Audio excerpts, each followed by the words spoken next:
Alhamdulillahi, hudubata ta yau akan Ramadan wata ne na alherai, wata ne na ɗa'a, wata ne na ibada, wata ne na gafara.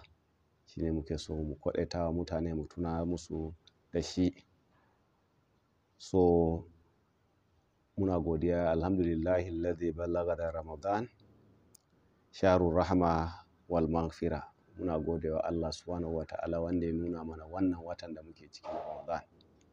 Wata ne na rahama, wata ne na gafara, wata ne na intisarat wanda za a taimakawa jama'a da sauransu.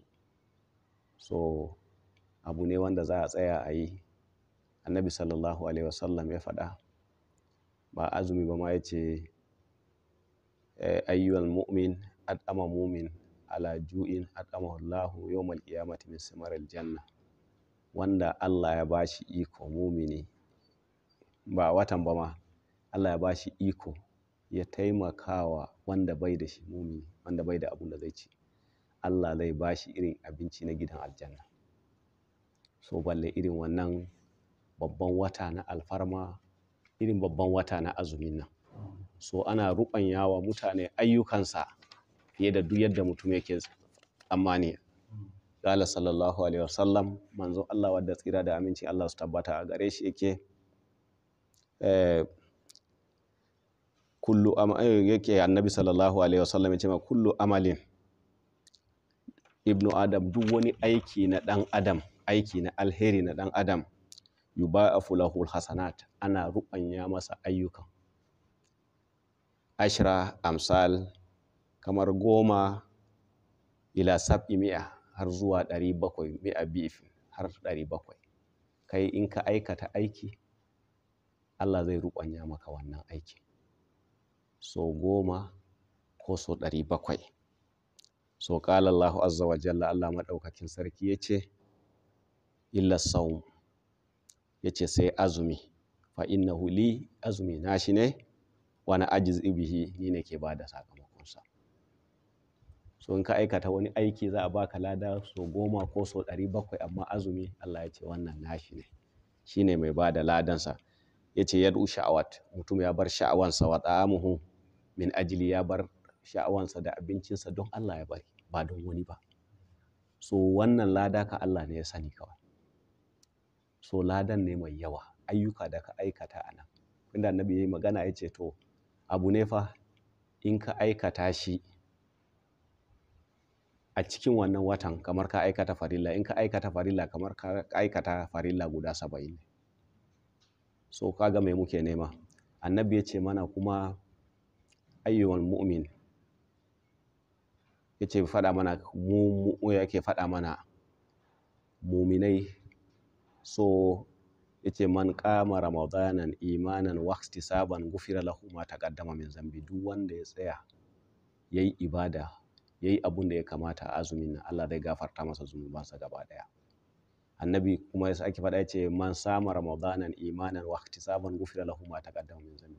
Wanda ya azumi fa a wannan wata na Ramadan, yayi shi da imani da kyautatawa, Allah zai gafarta masa zunubansa gaba daya. So a wani hadisi yace man sama ramadanan imanan wa ihtisaban, wanda ya azumin nan da kyautatawa, yayi shi da imani, kharaja min zunubihi ka yawmi waladatu ummuhu, zai fita a cikin zunubansa ya zama kamar ran da mamansa ta haife shi, bai da zunubi komai. So me muke nema?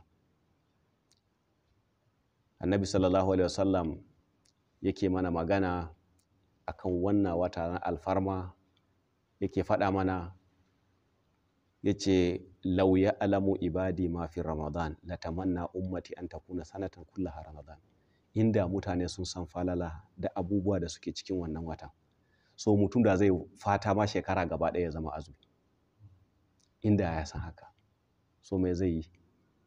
So abu ne wanda lokaci ne zai zo ya wuce. Kwanan nan muna azumi yana zuwa, yau muna 7, yanzu sati mai zuwa kamar haka, to mun zo kusan tsakiya, kwana kaɗan za ka ga ya wuce. Kuma duk yadda ka ga lokacin ya sauri, wa'ansu ba su samu daman ba. Sai ka duba baya mai kai, ka tsaya ka kyautata. So inda mutum zai san falala da yake ciki, ba wai za ka ga mutum ya ce ai wahala kaza kaza yana azumi yana kuka, ba haka ba. Ta aka yi fata duka shekara ya zama lokaci ne na gafara, lokaci ne na rahama, lokaci ne wanda ake yalwatawa mutane. Annabi ya nuna mana fa inda Allah zai baka iko, mutum ne zai buɗe baki ka bashi abun da ko dibino ko wani abun buɗe baki ka bashi, Allah zai baka irin ladansa na azuminsa. Amma bara a taba azuminsa ba, bara a rage azuminsa ba. Yana da ladansa, kana da ladansa. Wannan me yana nuna mana ne mu yi. So maƙwabtanka da kake tare da su ka tallafa musu, iyayenka, yaranka, iyalinka, duk inda Allah ya haɗa ka, kai inda kuke zama gaba ɗaya ku yi. Allah ne mai yin komai. So dalili ne kuma na buɗi, sai kaga Allah ya wa mutum buɗi mai yawa a rayuwa. Dalilin wannan kai kuma abun rayuwa in ka taimaka wa mutum kai za ka manta, ma shi ba zai manta a rayuwa ba. Wani zai zo ya ce ma a shekara kaza wai ne ya taimaka min ya bani abinci kaza, a shekara kaza wai ne ya yi kaza, ina za ka tuna da abu? Kai ba za ka iya tunawa ba, ma shi ba zai manta ba, kuma kana samun ladansa har abada. So don haka babba a haɗa kai a kyautata wa juna. So ka ga fa abinci ka ɗauka ka ba wa mutum, ladan da za ka samu kaɗan ne. So azumin fa annabi ya nuna mana fa wa'ansu ayyuka in kai gashi za ka samu lada a ruɓanya masu 10 ko so 70. Amma azumi Allah da kansa ya ce shi nashi ne, shi ne mai ba da ladansa ba iyaka, sai shi ya san ladan da yake ciki. So don haka me za mu yi? Mu yi amfani da dama kamin daman ya wuce. An ce mana alwaqtu kasayfi zalam taqta'u yuqta'uka. Lokaci yana nan kamar wuka ne, in baka yanke shi ba zai yanke ka, ko in baka yi amfani da daman ba, daman zai zo ya wuce. Yanzu haka in dai za a ce batun shida, azumi shida, yau muna 7 ai, shida kam sai dai wani shekara ai. So wanda ya amfani da daman bai yi amfani da daman ba, wannan ka ya riga ya wuce. So lokaci yana nan kamar wuka ne, in baka yanke shi ba zai yanke ka. To lokacin ba zai jira ka ba, time in yayi zai zo ya wuce kawai. So sai kai amfani a yawaita karanta Qur'ani, mu yawaita istighfari, mu tsawaita kuma addu'o'i. Wannan lokaci ne da Allah yake karban addu'a. Kuma annabi ya ce mana addu'a usilahul mu'min, addu'a shine makamin mu'mini. Annabi ya ce mana addu'a yanfa'u mimma nazala mimma la yanzil, abun da ya faru da abun da bai faru ba. To lokaci ne wanda Allah ya bude kofofi na aljanna, aka bude kofofi na rahama, aka bude kofofi na gafara. Lokaci ne Allah ya bude kofofi na yalwatawa. So abubuwa da yawa suna nan bila adadin wanda yake a wannan watan. To me za mu yi? Sai mu tsaya mu yi shi.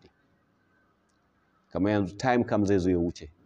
Yanzu wanda ya amfani da kwana 6 ko wanda bai amfani da shi ba ma duka ya zo ya wuce ai ko? So yanzu mutum zai ce zai koma kwana 1 ko 2 ko 3 ko 4 ko 5 ya je ya ce zai sake zuwa yayi kaza, sai dai wani shekara in Allah ya kai shi. Kuma kullum ana tafiya, ba ran da ba awan da bara a tafi ba, balle a ce ranan da bara a tafi ba. To daman nan kai amfani da shi. So in ka yi shi ka huta a rayuwa. So mutum yana kuka ai shi bai da shi ai kaza kaza, ka yarda da abun da Allah ya maka. Annabi ya ce mana warba bima qassama Allahu takun agnan nas, ka yarda da abun da Allah ya baka sai ka ga kai mai wadata. Kaga mutum yana da mota, yana da gida, yana da komai, ga wadata amma yana kuka, ya ce rayuwa ya zai yi. So ba haka bane. So don haka shine muke son a yalwata wa juna. Iyayenka nan ka kula da su. Wata rana annabi sallallahu alaihi wasallam ya ce ja'a rajulu ila nabi sallallahu alaihi wasallam yasta'dhinu jihad. Wani ne yazo ya samu manzo Allah sallallahu alaihi wasallam yana neman annabi ya bashi izini su tafi jihadi. Annabi ya ce a hayyi walidaka, iyayenka suna raye? Ya ce na'am. Annabi ya ce fa fi ma wajahid, ka je can ka yi babban jihadi. So kula da iyayen nan babban jihadi ne.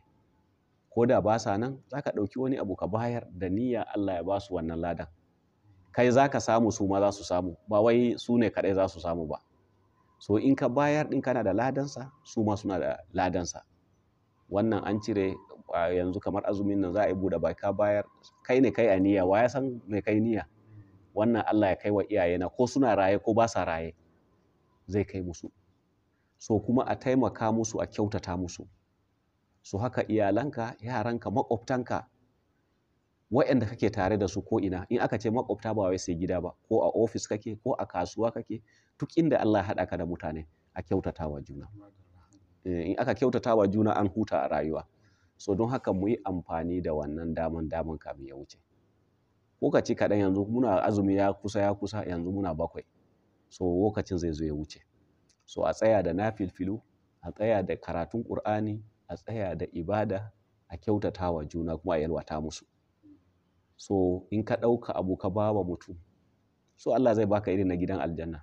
To abin da kake nema ba ka gama ba, to Allah ya sanya mana albarka. Alherai da suke cikin wannan watan Allah ya sada mu da shi. Allah ya ji kanmu, ya ji kan iyayenmu, ya sanya mana albarka da zuriyoyinmu, fitintunu kuma Allah ya yaye mana. Shugabanninmu muna musu addu'a Allah ya ba su ikon aiki da adalci. Allah ya ji kanmu, ya ji kan iyayenmu, ya sanya mana albarka da zuriyoyinmu. Wannan alherai da suke cikin watan Allah ya sada mu da shi. Waɗanda suka rasu Allah ya ba su gidan aljannatul firdausi, mu ko Allah ya sa mu cika da imani. Mara lafiyanmu Allah ya ba su lafiya, mu kuma Allah ya ƙara mana lafiya. Waɗanda suke cikin wani matsala a rayuwa Allah ya yaye musu, mu kuma Allah ya kare mu. Assalamu alaikum wa rahmatullahi ta'ala wa barakatuh.